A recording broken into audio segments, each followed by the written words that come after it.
Hello, everyone. My name is Emily Fonwell Oge of Let Us Farm. So today, what we're trying to discuss today is how do catfish farmers, owners of farms who are not currently in the country, how are they coping and how will they cope with the business? When I'm talking of country, I don't mean only Nigeria. Even we have farmers in Ghana, but we have owners of such farm that are not even in Ghana. We have in Kenya. We have in all countries. But what I mean by abroad is when the owners of the farm are not in the country. So how do they cope managing their catfish farm? So this is what we're going to be discussing today. So in case you are just joining me for the first time, my name is Emily Fonwell Oge of Let Us Farm. And all we do here is we try to educate ourselves on practical solutions to solving our agri problems. Please, for any reason, if you want to speak to me, call me on the WhatsApp line. Don't call me on the landline. I have many calls to attend to, and I don't like to reject people's calls because people call me at odd hours.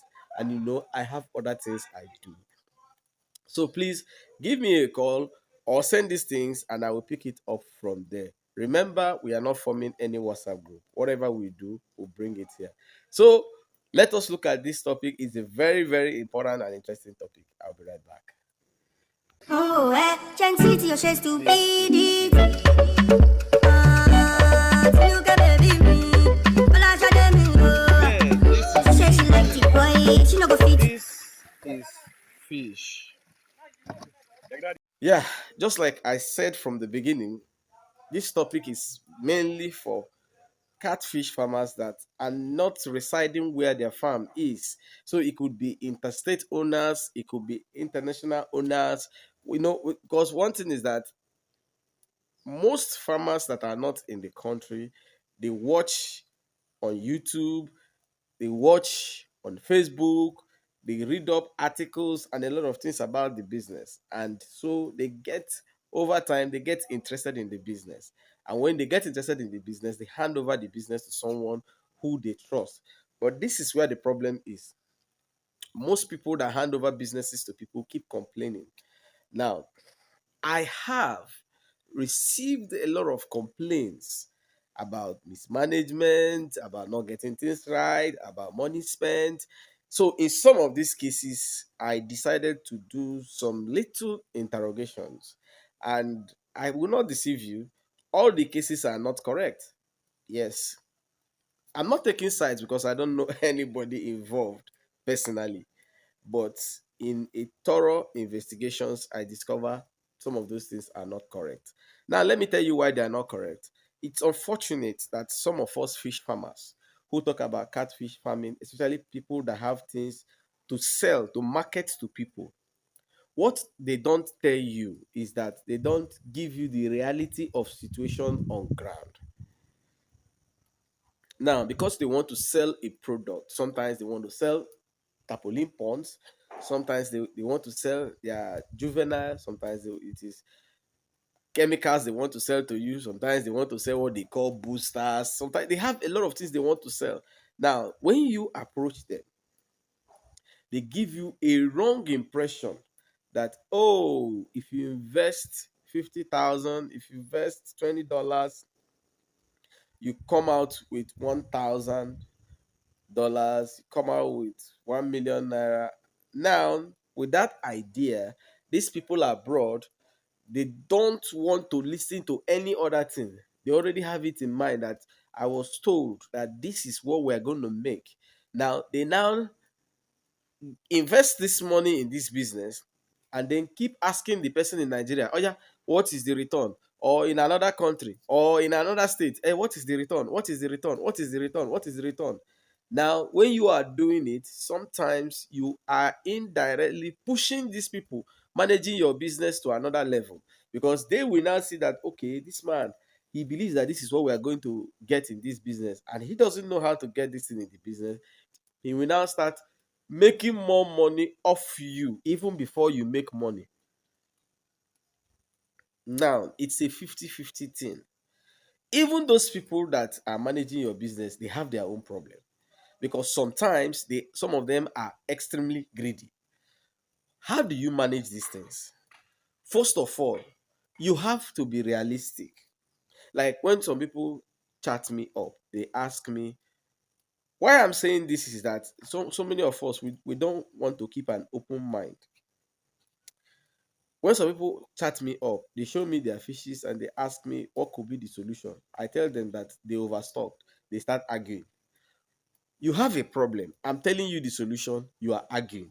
Okay, I keep quiet. After the argument, during the sales time, they will now come back and tell me that those people were not feeding their fishes well. And you look at it, you now try to do estimate of what they did. You discover that they are at fault. They don't want to believe. So if you are abroad, the first thing you do is have an open mind. I don't care who gives you quotation, but have an open mind.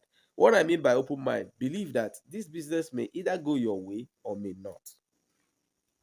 Now, we have technology. That is the good thing about now. Before there was no technology. So I can actually tell you things that are never existing. So we now have modern technology that makes it possible that whatever I say, you can verify. So now, if if for instance, if I tell you that your fishes require 100 bags of feed, you don't need to come and tell the person in Nigeria that you will use 100 bags of feed. This is where you make mistake. What I have told you, I told you as the owner of the business. You have it at the back of your mind. Then you are now supervising that person in Nigeria. What you do is every time you want to buy so number of feed. They show you on video. Each time they are doing their feeding, they record and feed you back. So you are seeing what they are using. You are seeing it on the video. Now, some people can decide to play you an old video over and over again. Very simple. What you do is that each of your video, try and put a landmark or that's a particular thing on the look at a particular thing in that video. See, there is no two videos that can always be the same. Even if you shoot it the same time, weather will change, something will change. So what you will do is that because you are the one who is watching, now when you look at your pond or when you look at the farm very well, look at a particular thing. Look at a particular thing, be it at the background, be it at the feed, be it at maybe the way he puts his hand. The next day, if he sends you another video, try and catch that thing that you looked at before. If the thing changes position, it's a new video. Because I understand that some farmers they use the same working cloth every day, but there's no way the position can be the same. So if the position changes, you catch it. Now, some people can decide in a day to record a very lengthy video. So what you will do is let them always show you the beginning and the end. So there's no way they can change it.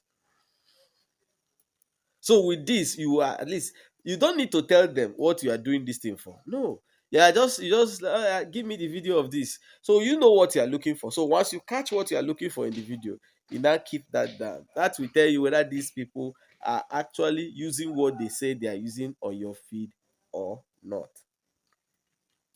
So why I'm saying this is that sometimes you discover that it's even the people abroad that are causing the problem. When the person in Nigeria says, no, these fishes are eating up to 2 bags a day, why not let them video it and show you? You said no, that they can't be eating that they should be eating 1 bag. Really?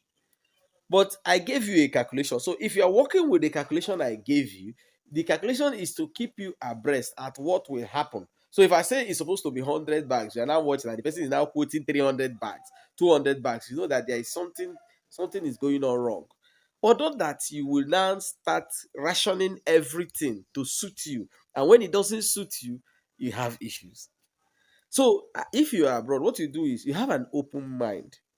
Make use of your technology so that they will give you constant up to date of what is happening. Never you believe that the guy here is 100% trustworthy person, so you don't care about what is happening, but you care about the result. It's the process that gets you to the result. So if the process is not correct, the result definitely will never be correct. Like I played a video here one certain time of a fish that is 6 months, but the owner never saw the fish until they were 5 months because he has been sending money and the person said he has been working, and unfortunately, it wasn't actually working. So when you look at the video, you see that this video, the fishes are just like 2 months old. So what happened could be that the person here actually did business. I was not part of it, so I don't know exactly to the point that those things change. So, like I said, this is a problem, and the only way to beat this problem is for you to be abreast of what is happening. Most times, it's what people hear that cause this problem. You go online, and people tell you we are supposed to use 100 bags. Somebody saying you are using 20 bags, and then it's now you now come down to your mind that it's true, it's possible. I met somebody who stays abroad that told me that he wants to stock 10,000. When I asked what is the plan for the feeding, he said they told him that with 100 bags he will feed 10,000. I said 10,000. Even to take them to melange, he can't work with this thing, the 100 bags you are calling. He said no, that they said it will work. I kept quiet because this is the problem. So it's always good to get your right information. And for instance, if you are told that that is what will happen, what you will do is be using those feeds, let them with their technology be giving you a report back. And if at the end of the day they tell you that it's finished, you know it's finished because you are watching the day-to-day activities of the farm. So with that, you will now know that you have to source for more funds and keep going in the business. But not in a situation that you tell them that this is what we must use. You don't want to bend and you want them to bend. There's no way now. They are the one who have your product. So they will first want to take their money out first. So whatever you decide at the end of the day, they will not lose, but you will still lose at the end of the day, and you keep complaining, and you won't make any headway. So it's always good for us to understand on how to do these things so that we don't get into problem. So if you are abroad and you want to get it right, first of all, before you start, make inquiries. When you make inquiries, have it at the back of your mind. Then use technology to follow up on these your inquiries, and don't insist. There are some variables in catfish farming, like for instance, what they eat today may not be what they will eat tomorrow. So don't insist that what they eat today is what they will eat tomorrow and what they will keep eating. It doesn't work that way. As the fishes are getting bigger, they increase their amount of feeding. It gets to a time they drop it. So you don't insist because you don't even know what's going on in the pond. So the only way is to use technology to balance what you know, but don't come out and start imposing things that are not realistic. So don't for any reason you want to apply wisdom that people are always cheating you. No, you apply technology. Use technology to marry with whatever they are telling you. So with that, you'll be able to get the correct answer. We have many reasons, and we have many things that someone not in a position can be able to use to monitor. But if what I have said now made sense, let me see it in the comment section. And if I don't make sense, let me see it in the comment section.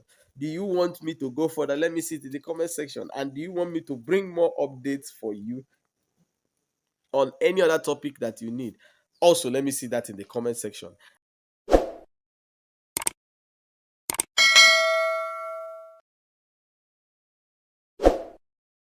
Pick it up from there. And until I come your way next time, my name is Emily from Noel Ogi of Let Us Farm. Keep farming, it's a way of life.